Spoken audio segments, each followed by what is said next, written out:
ভাই এই ধরনের ফাংশন নির্ণয় করতে লাগলে খুব একটা মনে করো যে ভোগান্তির মধ্যে পড়বে। একটা জিনিস আমি বলে দিচ্ছি ডোমেন নির্ণয় করার সময়, এখন ভালো করে না দেখলে পরে বুঝতে পারবে যে what I do what to do.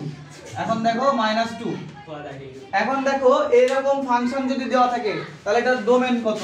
ভাই তোমার কথা হতে পারে যে আমি এখানটায় যা ইচ্ছা তাই এন্ট্রি দিতে পারি, যা ইচ্ছা তাই। যেরকম x এর মান যদি আমি 1 বসাই কেউ মানা করবে না, -1 বসালেও কেউ মানা করবে না, -100 বসালেও মানা করবে না, -100 কোটি বসালেও মানা করবে না। যেহেতু মানা করবে না তার মানে ডোমেনটা হলো কি প্লাস ইনফিনিটি থেকে মাইনাস ইনফিনিটি। বিষয়টা এরকম হচ্ছে তো, কিন্তু না ভাই হাসার জায়গা না তো, এটা হাসার ব্যাপার না রাহুল ভাই, এখানে হাসার জায়গা না। বিষয়টা এরকম যে আমি যেটা বলছি বা তোমরা হ্যাঁ ধরলা এটা সত্য, কিন্তু একটা মান আছে বা একটা বা দুইটা মান আছে যে দুইটা বা একটা মানের জন্য এই ফাংশনটা আনভ্যালিড। ভাই সেই মান দুটো কি দেখো খেয়াল করে, এখানটায় নিচে কখনো 0 হলে একটা জিনিস মনে করো, উপরে পাইছি আমি 500, নিচে 0, মান কত 0, অসংজ্ঞায়িত ভাই। 0 দিয়ে ভাগ করা যায় কখনো না।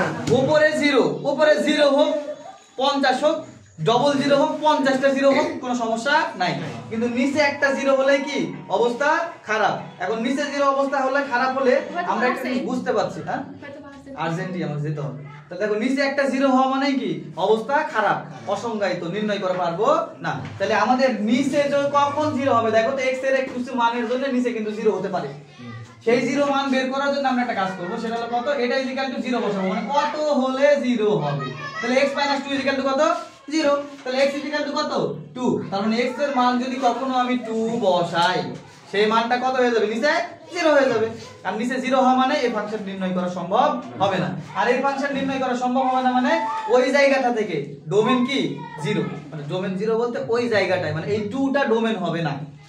এই 2 কি ডোমেন হবে না। তাহলে এই ক্ষেত্রে ডোমেন হলো রিয়েল নাম্বার থেকে খালি কি বাদ, যে 2টা বাই করলাম না এই 2 বাদ, বুঝা গেছে? এই রিয়েল নাম্বার থেকে 2 বাদ। এরকম যদি আমি নিচে কোনো ভগ্নাংশও আসে সেই ভগ্নাংশটা শুধুমাত্র বাদ হবে। রিয়েল নাম্বার মানে কি বাস্তব সংখ্যা।